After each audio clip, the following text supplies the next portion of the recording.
In the last couple of weeks, tsunamis of layoffs have hit the tech ecosystem, from Twitter to Meta and then Amazon. The once glittering ecosystem where most young people desire to work is now facing a new threat.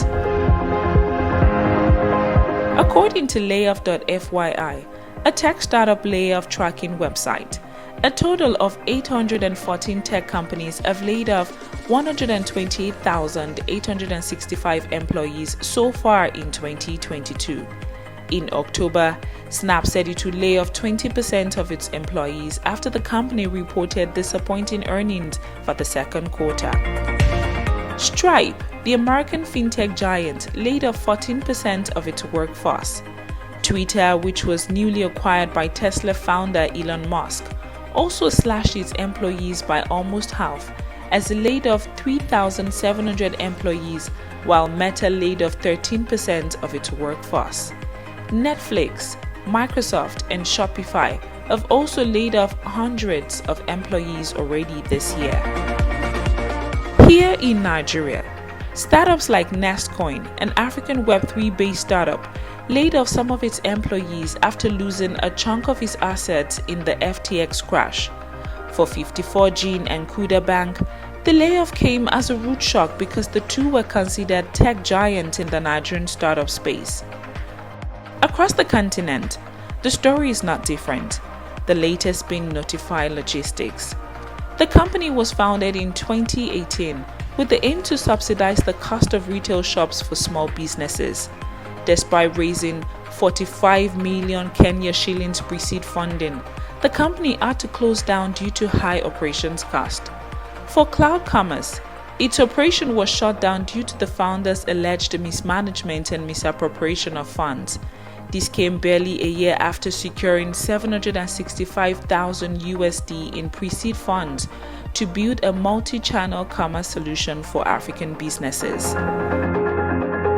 Kun Foods, the on-demand food delivery startup, closed down in June after only 18 months of operation.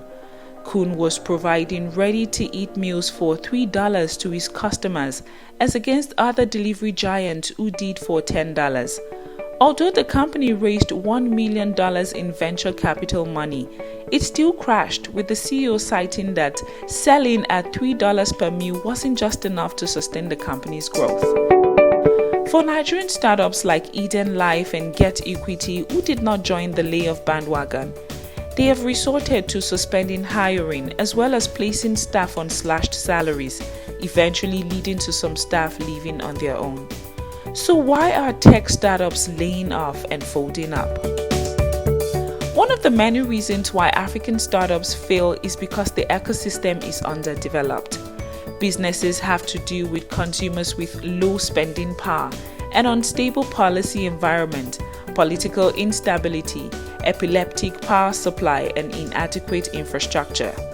Secondly, poor corporate governance has also been identified as a key factor causing tech startups to fold up. Some founders have been alleged to have mismanaged funds and gone on spending sprees in the bid to outpace their strength and pursue imaginary growth. Another reason for the successive failures of African startups is the drying up of venture capital funding. Many African startups have little or no access to funding, which is key in startup success stories, and its unavailability can either cause the startup to close down or shrink its capacity, which can result in staff layoffs. It is also factual to state that the pandemic played a key role in spurring many tech companies to an overdrive, which encouraged them to expand in order to aggressively take advantage of the increased online presence. However, tech observers have argued that this, as well as the ambitious hiring during the scaling up phase, the draggy engagement flow with the e-commerce activities, the fewer online engagement due to in-person event resurgence, are the reasons for the recent layoffs. Other factors causing tremor in the tech ecosystem are rising inflation, increasing interest rates, declining investment, vanishing startup funding, and decline in revenue from advertising over the past few quarters. In response to this, the tech companies are re-strategizing on how best to stay afloat. Some, we gathered, are now more concerned about the profitability and sustainability of the business than they are about expanding. In situations where expansion buries their profitability, they tend to shrink their workforce or reassess the payment scheme of their workforce. It remains uncertain how long this economic downturn will last, or which tech startup and investors will remain standing when it ends. Those statistics have shown that the Nigerian startup layoffs are pale compared to their diaspora counterparts. One shouldn't think startups on the continent are immune to these realities. The Nigerian tech industry should instead begin to map out ways to stay afloat, because massive layoffs in the Nigerian tech space will further widen the employment gap in a country already faced with mountains of socio-economic challenges.